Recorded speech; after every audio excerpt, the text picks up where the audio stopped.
കഴിഞ്ഞ ക്ലാസ്സിൽ നമ്മൾ റൂൾസ് ഓഫ് ഇൻഫറൻസ് കണ്ടിരുന്നു. അത് തന്നെ മറ്റൊരു രീതിയിൽ നമുക്ക് എഴുതാം. അതൊരു നൊട്ടേഷനിൽ മാത്രം ചെറിയ വ്യത്യാസമാണ്. അതാണ് ഇപ്പോൾ ഇവിടെ പറയാൻ പോകുന്നത്. ചിലപ്പോൾ നമുക്ക് എക്സസൈസ് ക്വസ്റ്റ്യൻസിൽ ഉണ്ട് തന്നിട്ടുള്ള വാചകത്തിന് ഇങ്ങനെ റൂൾസ് ഓഫ് ഇൻഫറൻസ് എഴുതാൻ പറയും. അതിനുവേണ്ടി മാത്രമാണ്. അപ്പോൾ കഴിഞ്ഞ ക്ലാസ്സിൽ കണ്ടത് ഇങ്ങനെയാണ്. കൺജങ്ഷൻ റൂൾ എന്ന് പറഞ്ഞത് കണ്ടു. P implies Q, P conjunction Q implies P conjunction Q. അതായത് പിയും ക്യൂവും ട്രൂ ആണെങ്കിൽ പി കൺജങ്ഷൻ ക്യൂ ട്രൂ ആണെന്നാണ് കണ്ടത്. അപ്പൊ അത് നമുക്ക് ഇങ്ങനെ എഴുതാം. ഹൈപ്പോത്തസിസ് എങ്ങനെ താഴ്ത്ത് ഇങ്ങനത്തെ ഈ നൊട്ടേഷനിൽ നമുക്ക് അതിന് എഴുതാൻ പറ്റും. അതാണ് ഇപ്പൊ ഇവിടെ പറയണേ. പി ട്രൂ, ഇതിനെങ്ങനെയാണെന്ന് വെച്ചാൽ ഇങ്ങനെയാണ്. പി ട്രൂ ആണ്, ക്യൂ ട്രൂ ആണ്, അപ്പൊ അതിന്റെ കൺജങ്ഷൻ എടുത്താലും ട്രൂ വരും. അടുത്തത് അഡീഷൻ ലോ ഇങ്ങനെയായിരുന്നു. പി ട്രൂ ആണെങ്കിൽ പി ഡിസ്ജങ്ഷൻ ക്യൂ ട്രൂ ആണ്. അപ്പൊ അതെങ്ങനെ എഴുതാം? പി ട്രൂ ആണ്, അതാണ് ഹൈപ്പോത്തസിസ്. കൺക്ലൂഷൻ ഇതാണ് കൺക്ലൂഷൻ. കൺക്ലൂഷൻ താഴെ എഴുതി. ഇവിടെ രണ്ട് ഹൈപ്പോത്തസിസ് ഉണ്ടായിരുന്നു, ഒരു കൺക്ലൂഷൻ, അതുകൂടെ എഴുതി. മറ്റൊന്ന് സിംപ്ലിഫിക്കേഷൻ റൂൾ എങ്ങനെയായിരുന്നു? പി കൺജങ്ഷൻ ക്യൂ ട്രൂ ആണെങ്കിൽ പി ട്രൂ ആയിരിക്കും. ഇവിടെ എന്താണ് hypothesis? P conjunction Q true ആണെന്നുള്ളതാണ്. റിസൾട്ട് എന്താ? P is true.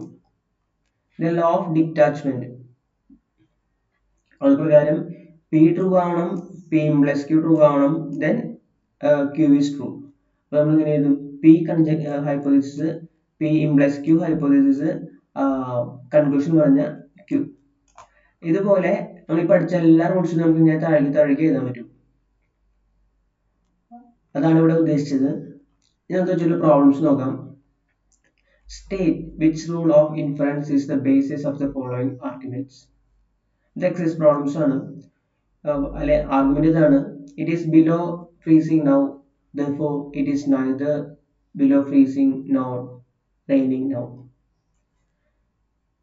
ആദ്യം ചെയ്യേണ്ടത് ഇതിന്റെ പ്രൊപ്പോസിഷൻ എടുത്ത് എഴുതുക. Let P be the proposition, it is below freezing now. Conclusion എന്താ തന്നിട്ടുണ്ട്?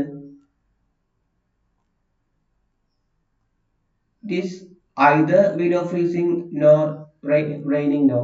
അപ്പോൾ കൺക്ലൂഷൻ നമുക്ക് മറ്റൊരു കാര്യം മനസ്സിലായി. ഹൈപ്പോത്തസിസ് ഇല്ലാത്ത വേറൊരു കാര്യം റെയിനിങ് നൗ എന്നുള്ളത് ഉണ്ടെന്ന്. അപ്പൊ അത് നമ്മൾ ചേർക്കണം. പി എന്ന് പറയുന്നത് it is below freezing now എന്ന് കൊടുത്തു. ക്യൂ എന്ന് പറയുന്നത് ഇറ്റ് ഈസ് റെയിനിങ് നൗ എന്ന് കൊടുത്തു. അപ്പോ ഹൈപ്പോത്തസിസിൽ ഒരു കാര്യമേ ഉള്ളൂ, പി മാത്രം. സോ പി എടുത്തു. കൺക്ലൂഷൻ ആയിട്ട് ഇതാണ് ഹൈപ്പോത്തസിസ്. കൺക്ലൂഷൻ ആയിട്ട് എന്ത് കൊടുക്കണം? ഒരു പറഞ്ഞിട്ടുണ്ട് therefore വെച്ച് എന്താണ് conclusion? It is either freezing, either below freezing or raining. Either or ആണ് വരുന്നത്. ഇപ്പൊ distinction P, therefore P distinction Q. ഇങ്ങനെ എഴുതാമെന്ന് കാണിക്കാനാണ് ഞാൻ തൊട്ട് മുമ്പ് ചെയ്ത ഈ നൊട്ടേഷൻസ് കാണിച്ചിരുന്നത്. State which rule of inference is the basis of the following arguments. It is below freezing and raining now, therefore it is below freezing now. Condition ആയിട്ട് തന്നിട്ടുള്ളത് it is below freezing and raining now. അപ്പൊ below freezing ഒന്ന്, raining now മറ്റൊന്ന്. P is it is below rising now, Q it is raining now.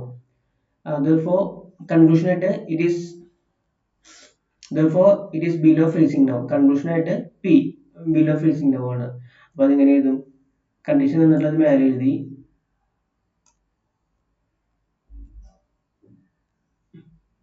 ഇത് condition, ഇത് conclusion. ഇത് നിങ്ങൾ ചെയ്ത് നോക്കാം. ഇപ്പൊ ഈ നോട്ടിലുള്ള കാര്യങ്ങൾ ഇതുപോലെ തന്നെ പോകണമെന്നില്ല. നിങ്ങൾക്ക് നിങ്ങളുടേതായ ലോജിക്കിൽ പോവാം. ഇംഗ്ലീഷിലെ ഗ്രാമർ ഒന്നും പ്രശ്നമല്ല. നമ്മുടെ പ്രൊപ്പോസിഷൻ ഭംഗിയായിട്ട് എഴുതാൻ നമുക്ക് റൂൾസ് അപ്ലൈ ചെയ്യാം. അത്രയേ ഉള്ളൂ. Rewrite the following implications in inferential form. അതായത് ഇപ്പൊ ഇംപ്ലിക്കേഷൻ ആയിട്ട് കിടക്കണേ, നമുക്കതിനെ ഇൻഫറൻഷ്യൽ ഫോമിൽ എഴുതണം. അപ്പൊ എന്ത് വേണം? ഇത് നോക്കി, P implies Q, conjunction negation Q implies negation P എന്നാണ്. അപ്പൊ അതെങ്ങനെ എഴുതാം? ഈ കിടക്കുന്ന രണ്ടെണ്ണമാണ് നമ്മുടെ ഹൈപ്പോത്തസിസ്. ഏതൊക്കെയാ? പി കൺജങ്ഷൻ ക്യൂവും നെഗേഷൻ ക്യൂവും. പി കൺജങ്ഷൻ നെഗേഷൻ ക്യൂവും പി കൺജങ്ഷൻ ക്യൂവും. ദെൻ അവസാനം ബ്രാക്കറ്റിലും കഴിഞ്ഞ് ഇംപ്ലൈസ് കഴിഞ്ഞ് കിടക്കുന്നതാണ് നമ്മുടെ conclusion. So negation of P is the conclusion. ഇതാണ് കൺക്ലൂഷൻ. അതുപോലെ P implies Q conjunction Q implies R. P implies Q ആണ്. P implies Q ആണ്.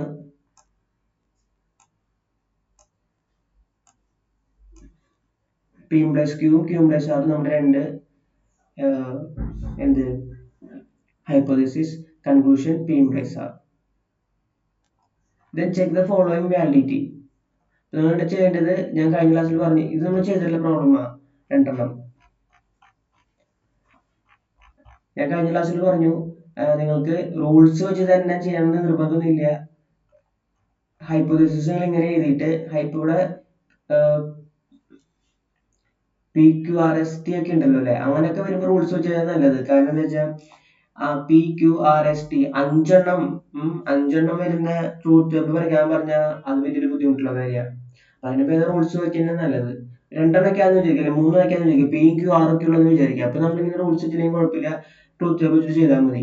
ഇവിടെ വരുമ്പോൾ റൂൾസ് വെച്ച് ചെയ്യാൻ നല്ലത്. ഞാൻ പറഞ്ഞല്ലോ, ഞാനിത് എക്സ്പ്ലെയിൻ ചെയ്യാത്തതിന്റെ കാരണം ഇത് ആ കുട്ടി ചെയ്ത ലോജിക്കാണ്, അല്ലെങ്കിൽ ഞങ്ങൾ ചെയ്ത ലോജിക്കാണ്. നിങ്ങൾക്ക് വേറെ ലോജിക്ക് വർക്ക്ഔട്ട് ചെയ്യുക. നിങ്ങളുടെ കയ്യിൽ റൂൾസ് ഉണ്ട്, അത് നിങ്ങൾ അപ്ലൈ ചെയ്യുക, എവിടെ നിന്ന് കിട്ടുമെന്ന് നോക്കുക, നിങ്ങൾ തന്നെ ചെയ്ത് നോക്കുക.